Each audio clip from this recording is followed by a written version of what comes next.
মাসখানেক আগেও তরমুজের দাম নিয়ে আলোচনা ছিল তুঙ্গে, কিন্তু বর্তমানে চিত্র ভিন্ন।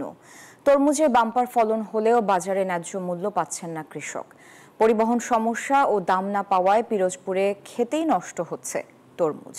খরচ তুলতেই হিমশিম খাচ্ছে কৃষক। পিরোজপুর থেকে গোলাম মোস্তফার তথ্য চিত্রে ডেস্ক রিপোর্ট। পিরোজপুরে মাঠ জুড়ে এভাবেই পড়ে আছে বড় আকারের এসব তরমুজ।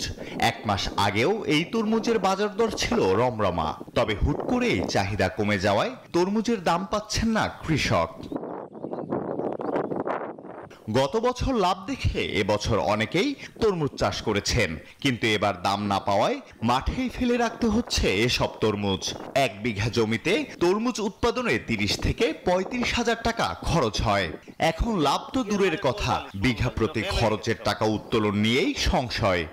যে খরচ হয়েছে, যে কিষাণ যারা ছিল তাদের টাকাও দিতে পারতেছি না, সারের টাকাও দিতে পারতেছি না, ঔষধের টাকাও দিতে পারতেছি না। আমি 5 বিঘা জমি লাগাইছি, আমার এই 5 বিঘা জমিতে আমার প্রায় 2.5-3 লক্ষ টাকা খরচ। বান্ডেল থাকলে প্রতি সেনমানিতে টাকা বাঁচবে। বিকাশ সেনমানি বান্ডেল কিনে জিতুন প্রতি লেনদেনে। এই খরচ আমার কিভাবে উঠবে না উঠবে আমি কোনো কিছু জানি না। বর্ষার কারণে আমাদের এখানে এখন আমরা খুব দুর্যোগের ভিতর আছি। আমরা আরতে পাঠাইলে 1 লাখ টাকার মাল পাঠাইলে 50,000 টাকা ক্যাশ আসে না। এখন বলে যে মাল চলেই না মার্কেটে। কৃষি বিভাগ বলছে এবছর ফলন দেরিতে হওয়ায় পরিস্থিতি পাল্টে গেছে। তরমুজটা কিন্তু নভেম্বরের শেষ সপ্তাহ থেকে এটা শুরু হয়, রোপণ কাজ শুরু হয়।